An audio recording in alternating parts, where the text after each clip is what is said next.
आज के इस वीडियो में 8th ग्रेड अभ्यास पुस्तिका एवं न्यू बुक है वर्ष 2023-24 के लिए। ठीक है, इसका मैंने अच्छी तरह से पीडीएफ बना लिया। यहाँ पर आपको क्लियर दिखाई देगा। ठीक है, कक्षा 7 सामाजिक विज्ञान अध्याय 4 में दिया है कि लड़के और लड़कियों के रूप में बड़ा होना। इस पाठ में जितने प्रश्न होगा एक एक करके इसको हम लोग प्रश्न उत्तर सोल्व करेंगे। प्रश्न 1 में देखिए पूछा गया है, प्रश्न संख्या 1 है, आपको सेम टू सेम बुक से यहाँ पर नोट किया हूँ, क्लियर दिखाई देगा।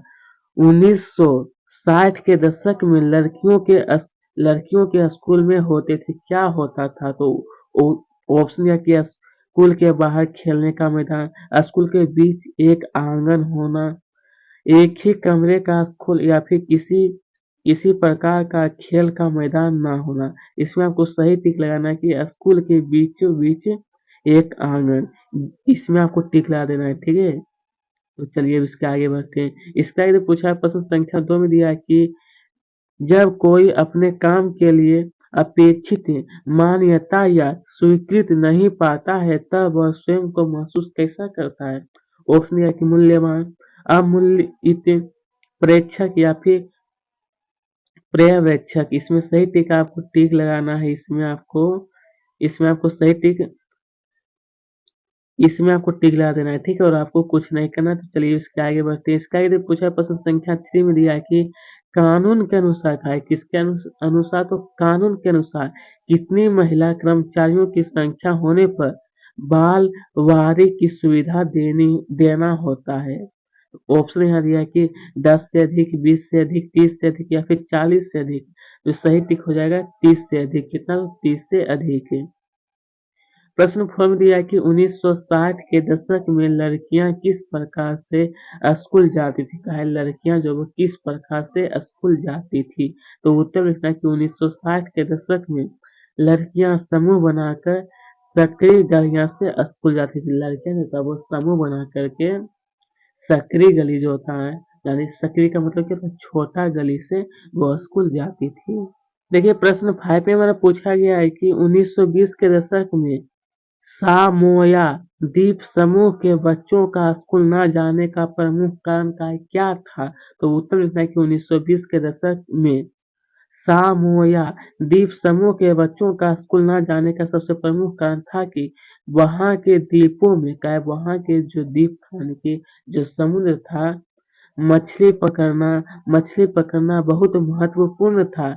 इसलिए किशोर का मतलब जो छोटे-छोटे जो बच्चे थे, यानी 13 से 18 वर्ष का जो जिसका उम्र था, वह बच्चे मछली पकड़ने जाना सीखते थे। ठीक है, प्रश्न संख्या 6 में दिया है कि 1960 के दशक में लड़के एवं लड़कियों के स्कूलों में क्या भिन्नता है? कि लड़के और लड़कियों के स्कूल में क्या भिन्न था, मतलब क्या अलग था दोनों में? तो उत्तर में देखिए आपको लिखना है कि 1960 के दशक में लड़के एवं लड़कियों के स्कूल में निम्नलिखित भिन्नताएं हैं, जैसे कि लड़कियों एक स्कूल के बीच एक आंगन होता था, जबकि लड़कों के स्कूल में एक बड़ा सा खुला मैदान होता था। क्या होता था? देखिए लड़की जो थे उसके स्कूल में एक छोटा सा मैदान था, लेकिन लड़का का जो स्कूल था उसमें एक खुला बहुत बड़ा मैदान था। इस प्रकार दोनों का स्कूल एक दूसरे से अनेक प्रकार से भिन्न था। ठीक है, बस इतना आपको नोट कर लेना है।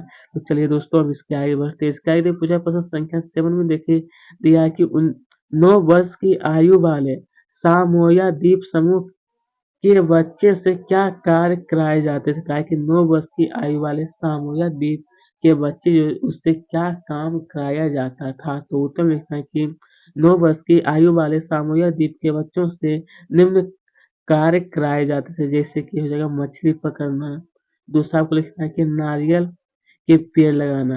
क्या होता है कि जहाँ पर पानी होता है उसके बगल में नारियल का पेड़ लगाया जाता है। ठीक है, जैसे समुद्र के बगल में देखिएगा बहुत सारा नारियल का पेड़ लगा हो जाता है।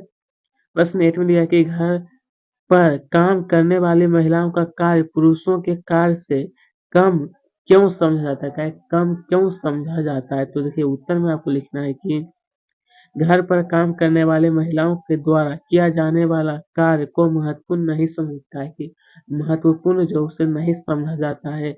मान लिया जाता था कि वह तो स्त्रियों के स्वाभाविक कार्य, क्या है? तो स्वाभाविक कार्य।